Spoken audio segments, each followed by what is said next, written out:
You are listening to Chesterton Radio at chestertonradio.com.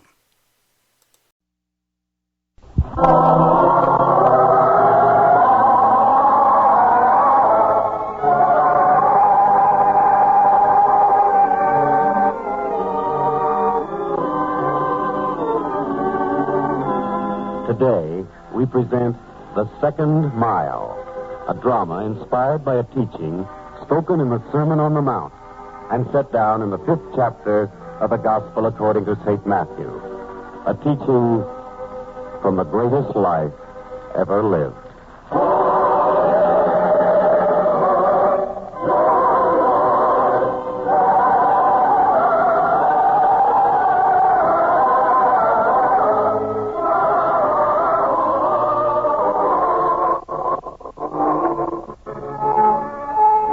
In the province of Galilee, these are troublesome times. For the Galileans, a people of great pride in their heritage, grow more and more resentful under the occupation of Caesar's armies. So it is not so strange that on this day, in what seems to be a peaceful household in the town of Bethsaida, the woman of the house comes upon an object which startles her, and with great fear she calls out to her son, Daniel! Daniel! What is the meaning of this? What is it, Mother? This dagger hidden on the shelf. Oh, Daniel, what does it mean? it can mean only one thing, Mother. That we are getting ready. One day you will see such an uprising as this country has never seen before. God have mercy on us all. Remember what happened to your father. There's nothing I remember better. The day they brought him home. Dead. Because he had fought the tyranny of the Roman invaders. I'll remember that day forever. Remembering is not enough. We must do something. Even if it means we must die in the process. My son, you think you are very brave because you were able to say that. Let me tell you that sometimes it takes greater courage to live with hardship than to avoid it. A whole generation of us is growing up who won't live with it. As far as I'm concerned, every Roman soldier I meet is my father's murderer. Daniel, you cannot talk that way. Would you rather I were as cowardly as my Uncle Raphael? He is so frightened of being related to us that he refuses to recognize us. Your uncle was very willing to give us money to tide us over this bad time. Give us money. It's like a bribe. As though he were saying to us, take the money, but stay away from here. I can't have Daniel seen in my house or in my shop, for fear the Romans will discover that I am related to you. But I do not want his bribes, and I do not want his charity. Oh, my son, how easy it is to be proud. But I pray that someday you will learn differently. You will learn that there is great value in humility and forbearance. The only day I am interested in is the day we rise up and kill them all. Someone may have heard. I don't care if they did. One moment, please. One moment. Yes? Is there anything I can do for you? Is this the house of the widow Leah? I am she. What is it you wish? I have been asked to give you this parchment. Parchment? Who is it from? It explains itself. I was asked merely to hand it to you. Now I must go. Here. Thank you. Mother, what is it? Parchment scroll. One moment, I will see.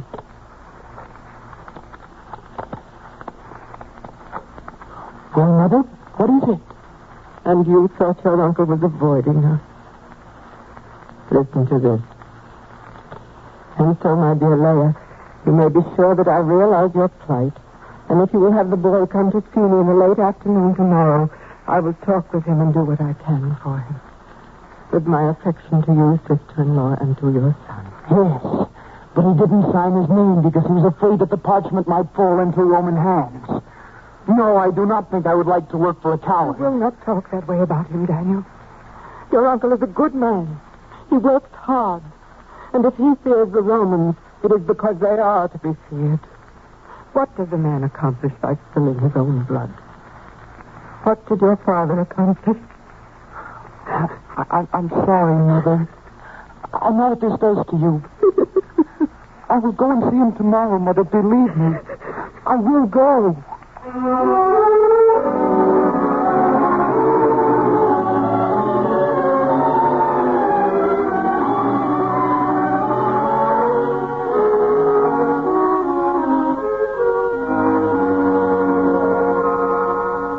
Daniel, you'd better wash your face. But, Mother, I've already washed it twice. I'm so anxious that you make a good impression on your uncle. This is so important to us. The only reason I'm going there is for your sake. I will never be able to respect him as a man. But I will bite my tongue and work hard in order that you do not have to work. But don't ever make the mistake of thinking that I want to do this.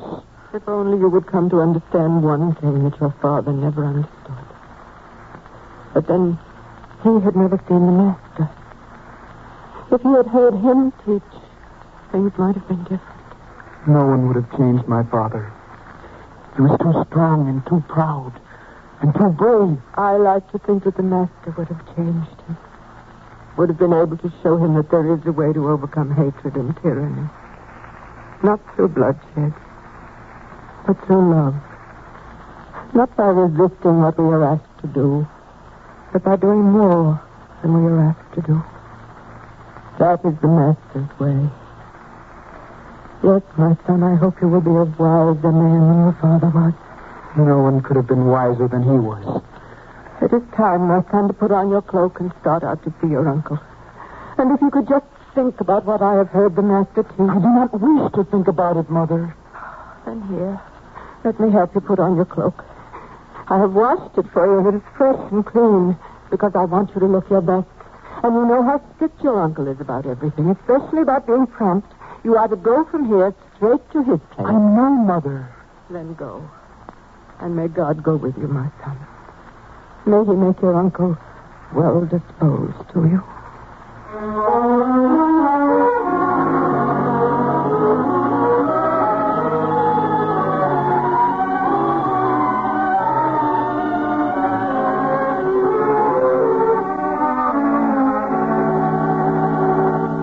Well, Naaman, what do you think?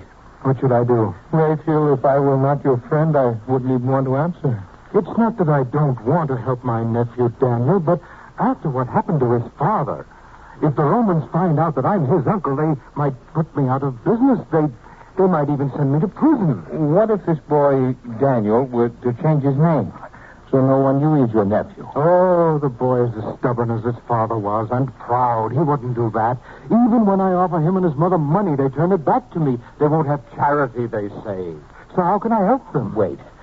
You say you sent a message asking the boy to be here this afternoon. Yes, I felt I had to do that much. But after sending it, I began to have qualms and worries. Raphael, perhaps the boy will solve the whole problem for you.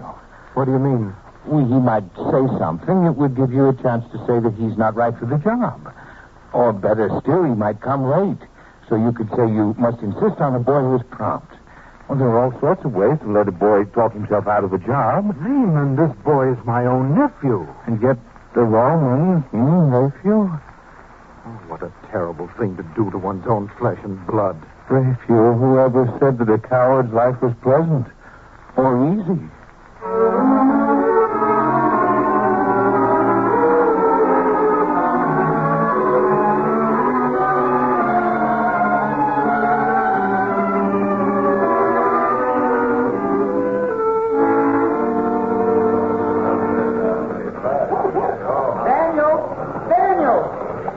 Jonathan.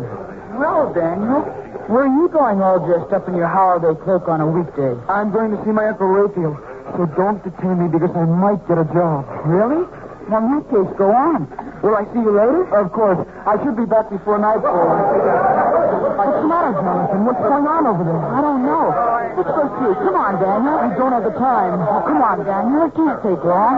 All right. You see anything, Daniel?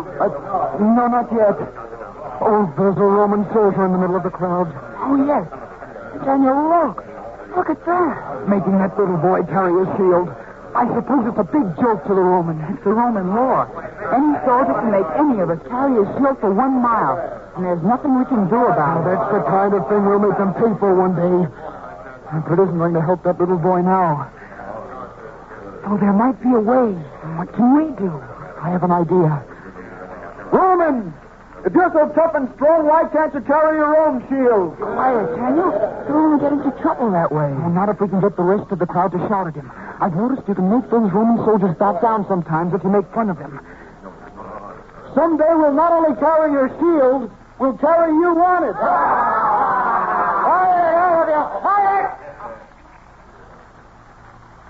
You think this boy is too small to carry my shield, do you? Well, you may be right. Here, boy, give it back to me. That's right. It worked, Jonathan. I don't like the look on that rumman's face. But he let the boy go. That's what counts. Now, don't any of you get the idea that I'm going to carry this myself. Oh, no. The law says anyone can be commanded to carry the shield of a Roman soldier.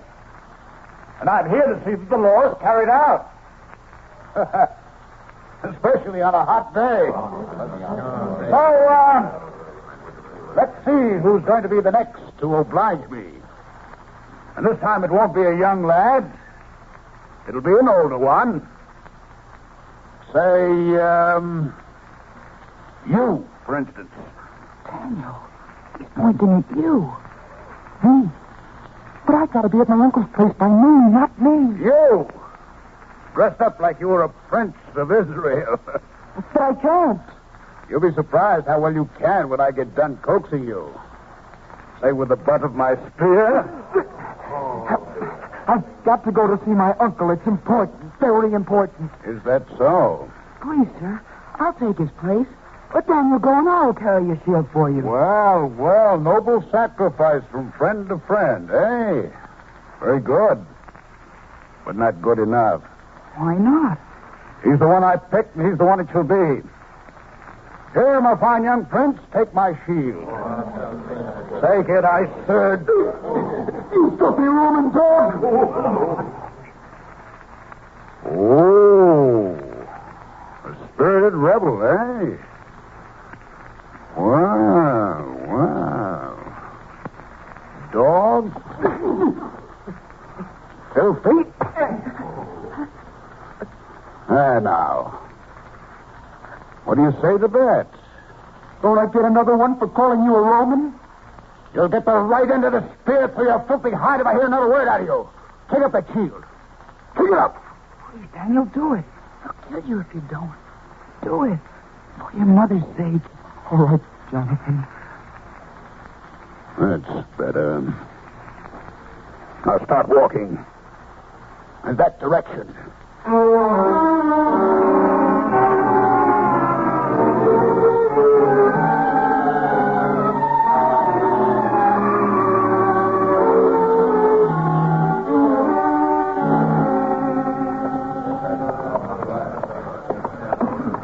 How much farther?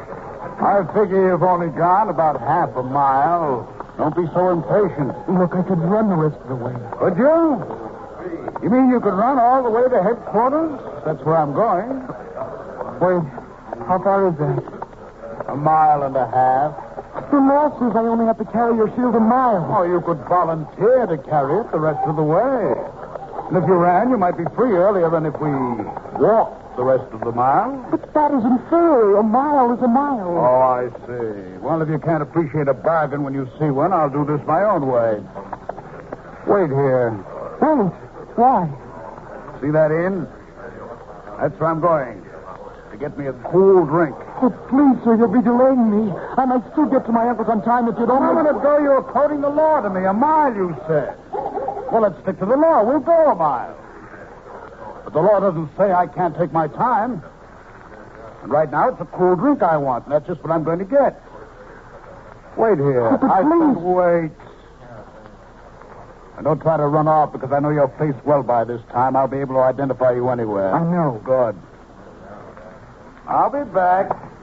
Don't you move. Sir, what's going on? Why is that crowd gathering? Only one person could gather such a group of followers. The master. Yes, boy. The master. Look at him. Look well. You'll want to remember this day the rest of your life. Look, sir, the law doesn't say I have to talk to Romans. I see. Doing your mile and resenting every moment of it. Is that it? Anyone who wears the uniform you do should know better than ask a question like that. You know, lad, I don't blame you for resenting me. You don't? But I say this to you. As long as you're here, you might listen to him. He teaches so many wonderful things. I've heard about him many times, but I've never seen him. Then look. His face. Have you ever seen such a face before? And his eyes. The understanding of the world and all its people is in those eyes. Yes, I can see. In fact, I can understand now what my mother means about him. But what are you talking that way about him for? You're a Roman. He doesn't preach to you. No one wants to understand. My boy, he preaches to all who listen, even Romans. And what is more, when my servant was sick, the master did not ask if he was a Roman. He cured him because he was a man, a human being. He cured your servant? When all of us had given up hope for him. Really? Yes, my boy. So listen to him. For he has a great deal of wisdom and... Wait. Sir? Boy, he's looking at you. Me? Why? I don't know. But he is looking at you. And he's going to speak. To you, I believe.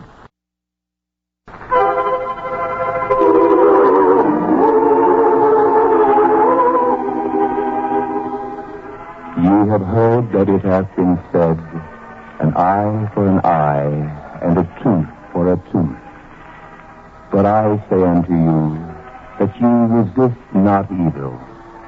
But whosoever shall smite thee on thy right cheek, turn to him the other also. And if any man will sue thee at the law, and take away thy coat, let him have thy cloak also. Why does he say that to me? Listen, boy, he will explain. And whosoever shall compel thee to go a mile, go with him twain. Did I hear right?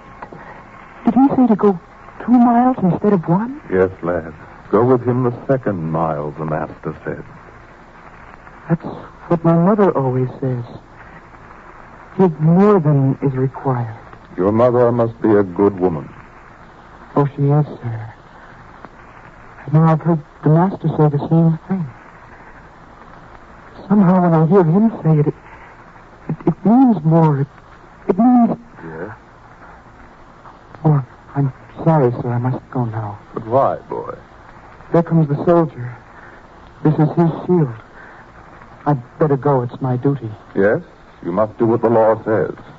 But remember, lad, the master spoke to you today, and that is an honor you will cherish the rest of your life.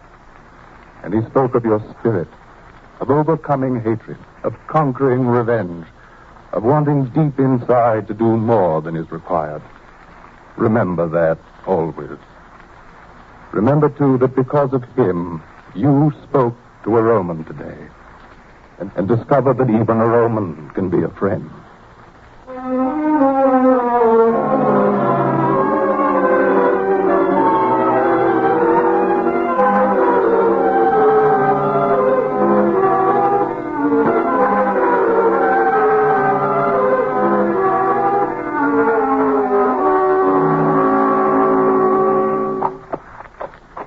Look, soldier, it's beginning to get pretty cloudy and black.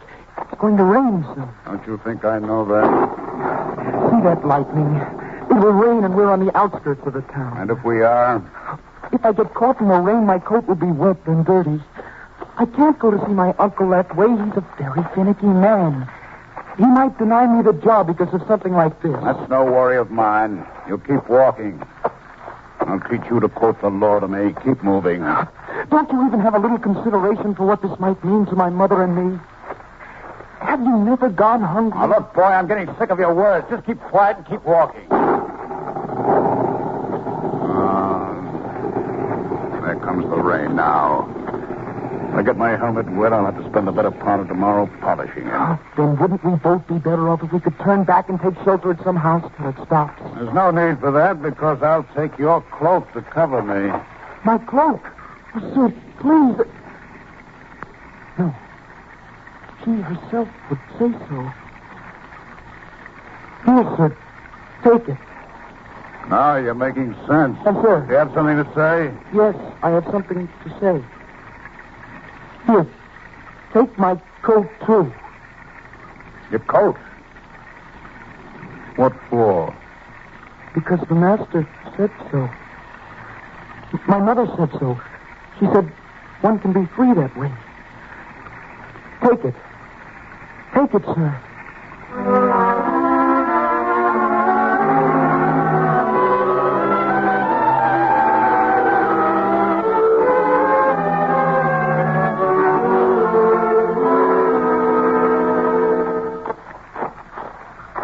Look, boy, I figure your mile's about up now. I'll carry my shield the rest of the way to headquarters myself. You can go see your uncle now. This late hour and looking this way, my sandals and feet caked with mud, my coat and cloak soaking wet and dirty. Wouldn't do any good to see him now. Well, don't trouble me with your tale of woe. Just give me my shield. You go back to town. Tell me, how much further is it to your camp? About another mile. Why? I will go the rest of the way with you. I will go the second mile. The second... Are you out of your head? Well, didn't you say before that I could volunteer without breaking the law? Yes. Well, that's what I'm doing. I'm volunteering to carry it the rest of the way. As you say. But don't forget you volunteered.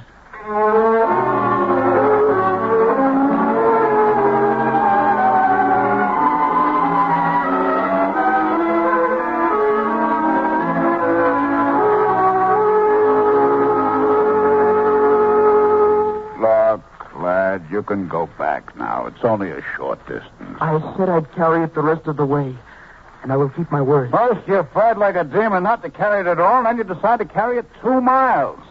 I wish I could understand you. You don't have to understand me. Just say it's something I wanted to do because he said so. He? Who is...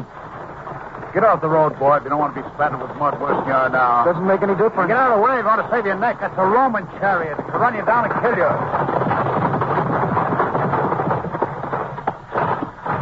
Hello there. Oh, sorry, sir. Yes, sir. Salute, boy. That's a centurion, an officer. Salute. Yes, sir. Say, lad, haven't I seen you before? I don't think so, sir. Back there in the town where the master was speaking? Oh, yes, sir, that's right. You were the officer who spoke to me. Yes. Now, what are you doing here, and why are you still carrying that shield? Oh, please, sir. He volunteered to carry it. I know that you soldiers impose on the population, that you threaten them with all kinds of punishment if they don't carry your shields further than the prescribed mile. That's true in this case. You know what'll happen. Yes, sir. But it isn't true, sir. Ask him. Is it true, boy, is it? Now, tell him, please. Tell him. Well? No, sir, it's not true. I volunteered on my own. Thank you, boy. All right, soldier, you may go now. But carry your own shield the rest of the way. I want the boy to remain here. Yes, sir. Boy, let me have the shield. And here's your coat and cloak back. And thank you. Thank you very much, boy. Now, lad, come here. Yes, sir. Your coat and your cloak. And you did volunteer to go the second mile. What of it, sir? So what you heard him teach took effect. I'm glad, for your sake. It was a good thing you did. A thing calling for a great deal of real courage. Courage? If I had courage, I would have got to see my uncle no matter what. After all, it would mean so much to my mother. Your uncle, your mother, I don't understand. Doesn't make any difference now. Look at me. Well, I'm going back to town, if I'm free. Wait, I take you back in my chariot. If you'd let me. If I let you? That's the first time I ever heard a Roman ask and not command. Well, then? All right, Roman. I'll ride back with you.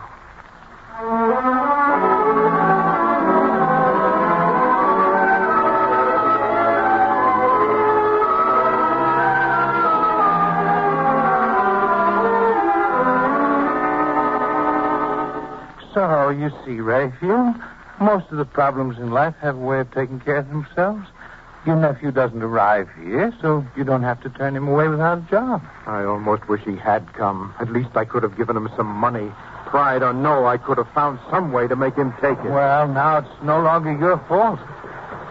Raphael, look, a Roman chariot. And it's stopping right here in front of your place. Romans, they've come for me. And it's that boy's fault. I knew one day he'd get me into trouble. What'll I do? What can you do now? Come in. How do you do? Which one of you is Raphael? I am Raphael. But, sir, I've done nothing wrong, nothing. Is this boy your nephew? This boy? Yes. Yes, sir. I might as well admit it. Admit it. It is something of which you should be extremely proud. What did you say, sir? He's a very fine boy, and from what he told me on the way here, I should think you would be delighted to find a place for him. Sir, do you mean you wouldn't mind if I gave him a job? Mind? I would most heartily recommend it. Did you hear that, Daniel? He recommends it. He said it would be all right.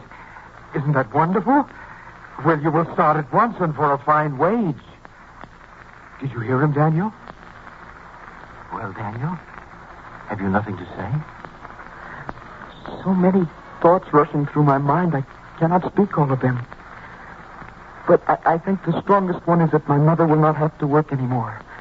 And I will be able to provide her with many things we have been forced to go without since my father died.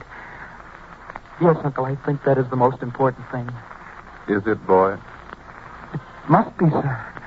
I know that right now the first thing I want to do is rush home and tell her. I want her to know, and I'm sure she will be as happy as I am.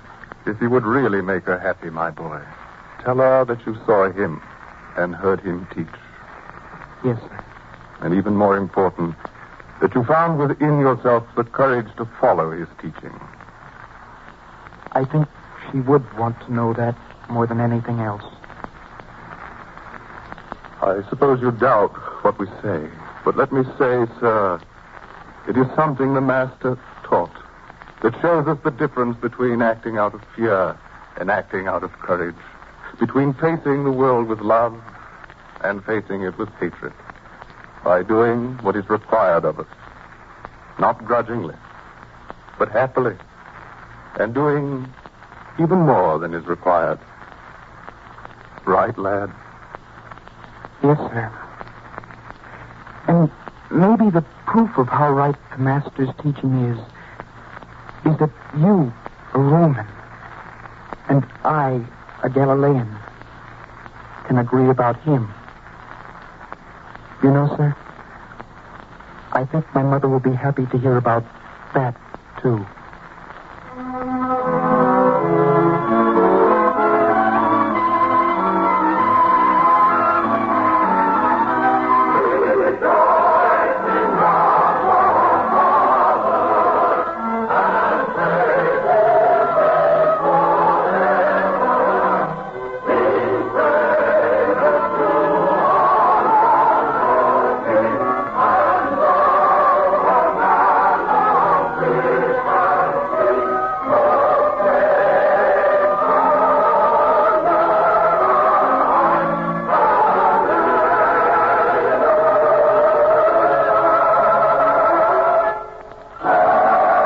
This is Chesterton Radio, your home for podcasts of works by G.K. Chesterton, plus drama, comedy, mystery, science fiction, big bands, and much more. The soundtrack to your Chesterton day at chestertonradio.com. This is Chesterton Radio, the true, good, and beautiful at chestertonradio.com.